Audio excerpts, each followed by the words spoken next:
Beneath the towering silhouettes of ancient pines and the whispering echoes of forgotten wilderness, there exists a legend that has refused to die. A creature both feared and revered, spoken about in hushed tones at campfires, whispered among hunters, and shared between those who have seen something they cannot explain. In this episode of Bigfoot Encounters Radio, we step deep into the shadowy forest where truth and myth collide, exploring true stories that have shaken even the most skeptical minds. These are not just tales. They are testimonies, experiences from ordinary people who walked into the woods and came out forever changed. Our journey begins in the rugged heart of the Pacific Northwest, a land dense with towering fir trees and cloaked in persistent mist. It was here that a seasoned logger named Tom Rasmussen had an encounter that would mark him for life. Tom was as practical as they come, someone who laughed at ghost stories and dismissed strange sightings as tricks of the light. But one cold autumn morning, as he made his way into the forest before sunrise, he noticed something unusual. The woods, normally alive with the chatter of birds and rustling undergrowth, had fallen silent. Even the wind seemed to hold its breath. As he stepped deeper, Tom's boots cracked against fallen branches, the only sound in a world that felt suddenly abandoned. Then he saw them, footprints. Massive, nearly twice the size of his, embedded deep in the soft earth. They led off into the dense brush, perfectly aligned, perfectly spaced. They were unmistakably bipedal. Tom snapped photos, but before he could follow them, a low, guttural howl rolled through the forest. It was unlike anything he had heard, too deep for a bear, too resonant for any known animal. Tom froze, heart pounding. The howl echoed again, closer this time. And with it came the overwhelming sensation of being watched. Tom backed away slowly, refusing to turn his back until he reached the safety of his truck. He never doubted the legends again. Not far away, deep within the thick Oregon wilderness, a group of hikers encountered something even more unsettling. Emily, a college student with a love for nature photography, had joined 3 friends for a weekend trek. The first day passed without incident, crisp air, golden sunlight filtering through the branches, and the feeling of freedom that only comes from being far from civilization. But that night, as they settled in around their campfire, something began circling them. At first, they thought it might be a curious animal. But the crunching footsteps were too heavy, too deliberate. Something, or someone, was pacing just beyond the reach of the firelight. When Emily shined her flashlight toward the trees, the movement stopped abruptly. There was no sound, no motion, just blackness. After several tense minutes, the footsteps resumed, this time accompanied by the distinct sound of heavy breathing, slow, powerful, and close. The group huddled together, terrified. Then, suddenly, a large rock was thrown into their camp with such force that it skidded across the dirt and smashed against a fallen log. "Bears don't throw rocks." Emily whispered to her friends that they needed to leave.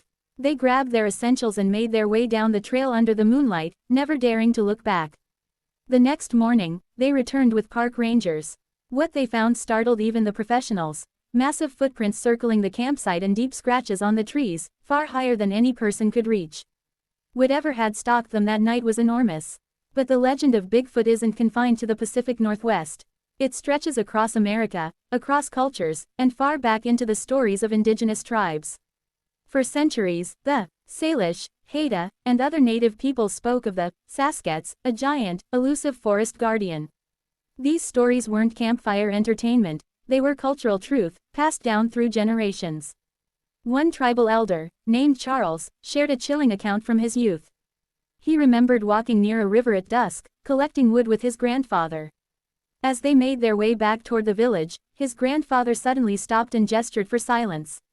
Across the river, partially obscured by the fading light, stood a towering figure, covered in thick, dark hair, shoulders broad as a doorway. It watched them with deep-set, intelligent eyes. No aggression, no fear, just observation. Charles recalled that his grandfather bowed his head in respect before guiding him away. When they returned home, his grandfather explained that the creature was a protector of the forest, showing itself only when something disturbed the balance. Charles never forgot those eyes that felt almost human, yet far older. One of the most compelling modern encounters came in 2007 from a police officer in rural Washington state. Trained to assess situations with clarity and logic, Officer Richard Malone had responded to a series of calls about strange screams echoing near an abandoned mining road. Expecting to find a cougar or maybe even an illegal camp, he made his way along the road at dusk. The air was cold, and fog drifted low to the ground. As he walked further, he noticed a foul, musky odor, an earthy, animal scent mixed with something he couldn't place. Suddenly, a large shadow crossed the path ahead. Richard raised his flashlight, and for a split second, the beam caught it, a massive figure standing upright, at least 8 feet tall, its fur matted and dark, its arms hanging almost to its knees. The creature turned its head slowly, revealing a broad face with a protruding brow and deep, glowing eyes. Richard froze. Time seemed to slow, and in that moment, he realized he was face to face with something neither man nor beast. Without a sound, the creature stepped into the trees and vanished. Despite the shock, Richard followed protocol and called in the sighting. His report was logged but never publicly acknowledged. Years later, he still insists the creature he saw was no bear, and he will carry that memory for the rest of his life. Another unforgettable encounter came from a woman named Sandra, who lived alone in a remote cabin in Northern California.